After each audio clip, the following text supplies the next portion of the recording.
What's up, guys? So today I'm coming at you with 7 tips of how to get massive calves, not large calves or big calves or tone or medium-sized calves, but massive in all caps, calves. But before I give you the secrets, don't read these and just screenshot and don't listen to the whole video because this could be a trick. But before I get into the deets, take a minute and go ahead and hit that little thumbs up. Give me a subscribe if you haven't already. I promise you are going to like it. So anyway, today's video, I wanted to do on the board, even though I don't have to, but I wanted to have a drawing in here just so you guys don't miss that, because people will be really upset if there's not a drawing involved in one of my videos. But basically 7 tips just to get more out of your calf training. I'm going to cover just a little bit as far as exercise selection goes, but spoiler alert, it's not that big of a deal as far as which exact exercises you're doing. If you've watched any of my videos before, my favorite is always going to be some sort of hip-loaded calf raise. So again, it could be a calf sled, it could be in a leg press, just for the reason of you can load the crap out of the calves, you can train through their full contractile range, and just less stuff to manage. That being said, you're going to see us doing them in the Smith, which is basically the same thing as a standing calf raise. So also a fine option. Just realize you have to manage more joints in between, holding still to make sure that all the load on your back is getting to your calves.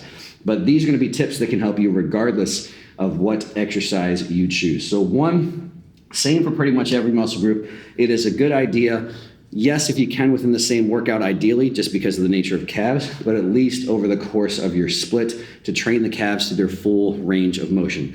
Now that might sound like I know that tip, I've heard that tip in a billion other videos, so what's the difference here? The one thing I want to highlight here is that full range of motion for calves is not going to be as obvious as, let's say, full range of motion for a squat or for a deadlift. And what I mean by that is if we look at my beautiful drawing here, basically this is just showing, not really discerning what's tendon, what's calf. For some of you guys watching, this might be what your calf looks like, so you really need this. Zing, dad zing. But basically, I want you to show obviously the calf, the gastroc, and the soleus. But just for the sake, we'll say we're talking about both because it doesn't really make that big of a difference. And I'll come back to that, so relax. But basically, calf manages the ankle joint. So main function of it is plantar flexion, dorsiflexion. Gastroc can be involved in knee flexion as well too, but that's a separate video. And so just realizing, obviously, we have dorsiflexion is this way, plantar flexion is this way. And again, for the purposes of the video, that's going to be pretty much the full range of motion. Now, why do I want to bring this up? So let's say we take this as the stretch position. We just dot this out here. Here's the foot. So this is basically the full contractile range of motion. What is that? Let's say it's 90-ish degrees, and I'm just making this up, so it doesn't have to be exact. But if we say we can move through 90-ish degrees range of motion, like let's say in a deadlift, you leave off an inch range of motion, or a squat, you skip an inch. What percentage of the entire range of motion is that inch? Whereas for calf raises, let's say how like a lot of people do when they're coming to that fully shortened position, they leave off an inch. So you leave off an inch of a range of motion. What percentage is this? So this percentage of the entire range of motion, drawing slightly confusing, but hopefully you get the idea. I don't know, that could be 10, 15, 20% of the full range of motion. So that little tiny bit is a pretty large range of motion. And so again, it's just worth saying, and I'm going to discuss this in the next ones here, to make sure that you're not missing the full range of motion. And most people are going to miss it just from not actually getting the bones in the position of a fully shortened, fully contracted calf, which again is going to be that full plantar flexion type deal. And we'll show my foot real quick. I'll take the shoe off just so you can see. But a lot of people, if you want a good indication of it, is basically when the top of your foot and your shin are making a straight line. So again, realize a lot of people have that. If you're a little bit short of that, that's fine as well too. But a lot of people, you can basically get this to 180 degrees.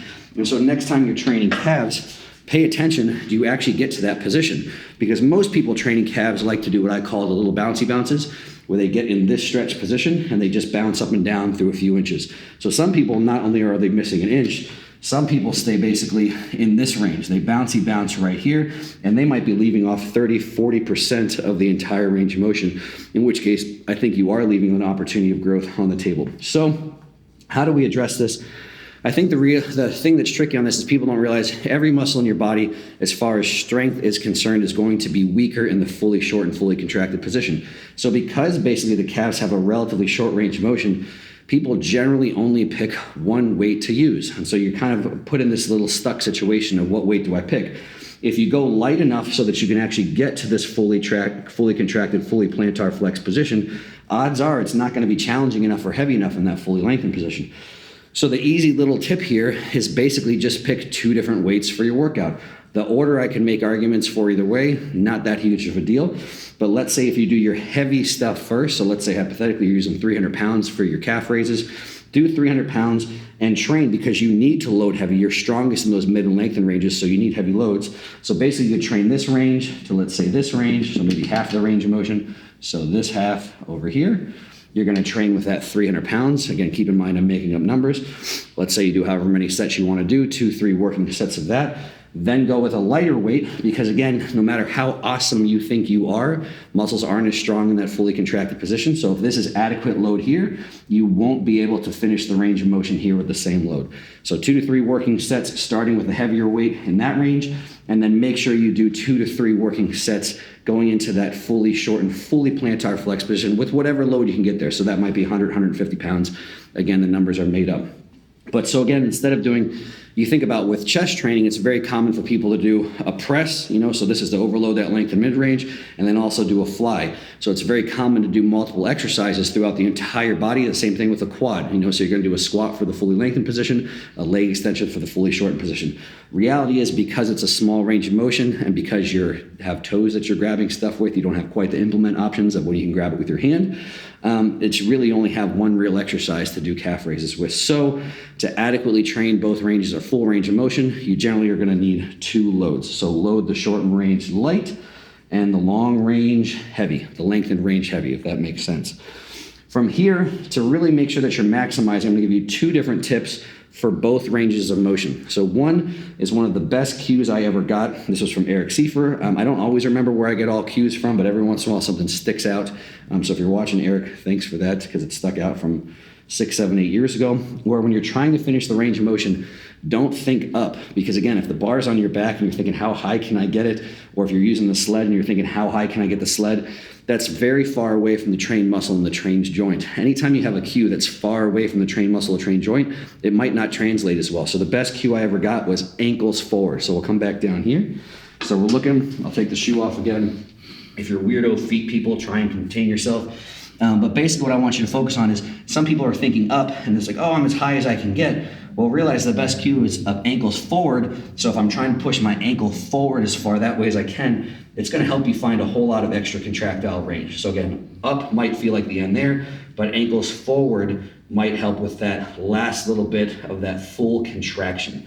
And so again, it's just a cue to help you fully shorten and get into that fully plantar flex position. And basically anytime you're doing any calf raise, obviously if it's a standing calf raise, you can think ankles forward. If you're on a leg press that's this direction, you can think ankles towards the ceiling, whatever. But focusing on where your ankle finishes will help you get to that fully contracted position, better than focusing on where's the weight on my back, where's the weight on my sled. Now this one, so that's specific for loading that shortened position. So this one goes here. I'm just gonna draw as many things on this so it really looks like I'm doing something complicated and technical. This tip is more for this one. So we'll do an arrow here. We'll do some squigglies in between. We'll do a loop-de-loop. Sorry, someone's like, why the hell am I watching this? But so for the lengthened range, where we're going heavy, the biggest cue I can give you there is make sure that you pause in that lengthened range. So again, this is something that could be translated almost over to any muscle group. If you're in the most challenging position, you're in the heaviest position, you want to pause. One, because just from observation of how many people I've trained, people just like to bounce. So they get in a lengthened range and they just bounce up and down on the calf raises. This is a very common way that I see people performing reps when they're doing a calf raise. Something unique to the gastroc, unique to the calf, is again, just imagine this is your muscle up here. I just made it a little bit bigger for you. This is the tendon, the Achilles tendon. That tendon is very, very large. All tendons have a natural little bit of passive tension in them. So basically they're kind of rubber bandy. So you can literally use that tendon to bounce off of and produce force. This is very helpful when you're doing things like walking and running, not as helpful when you're trying to get giant calves. So unique to the calf, unique to that tendon, because it's so large, you can make the argument that again, it's very easy to bounce off of to move the weight. So when in those lengthened ranges, doesn't have to be long, but take at least half a second, full second pause, and then fully contract from there. I think that was a tip I originally heard maybe from Charles Poliquin, where again, he talked about how common it was. You really want to make that pause, to let out that passive tension, and then make sure when you're moving the weight, it's coming from the muscle and not coming from tendon. This is something I just made up a rule right now because numbers and rules sound cool. So I'm going to call this the 75-25 rule, which again, I'm not kidding. I literally just made up right before we started this. But just to give you an idea, this is when giving some specifics for actual training recommendations. As far as do you want to do more straight-ish leg calf raises or bent knee, meaning seated calf raises, I get questions about that. From personal observation, I could make the argument for fiber typing, just size what looks better. Because the gastroc lays over top of the soleus, I can make the argument it's the one you should spend more time emphasizing. But realizing too, when you bend the knee, it doesn't actually make your soleus any stronger, arguably by shortening the gastroc, because the gastroc is the only one that crosses over the knee. It makes it, relatively speaking, weaker. You can make the argument by doing seated calf raise, you're biasing the soleus maybe to do a little bit more work comparatively to the gastroc.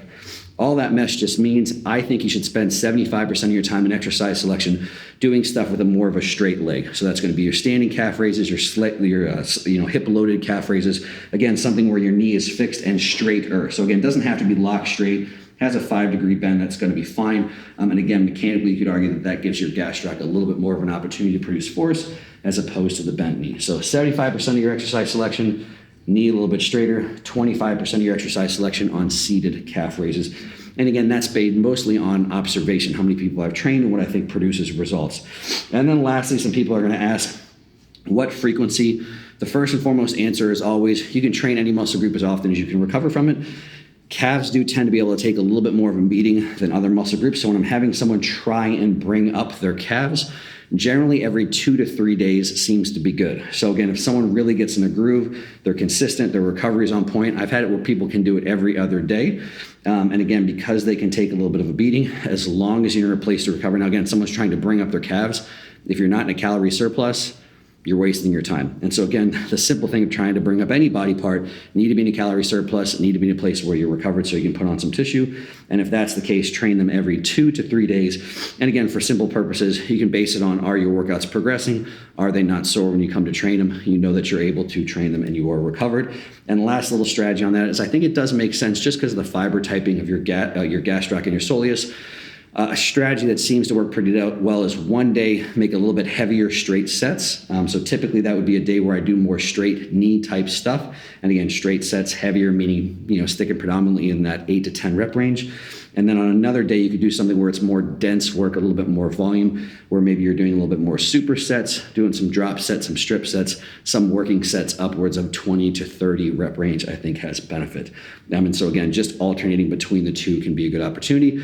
And that can be a good place to program in some seated calf raises as well too. So you could have your heavy day, more straight knee stuff, and then your day that's a little bit more volume, a little bit more dense work. You can maybe incorporate both or other variations.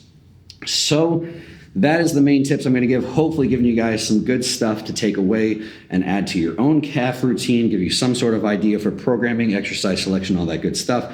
Again, this isn't the complete calf guide, but it's 7 pretty decent tips as far as how to get those little twigs that you call calves up to par.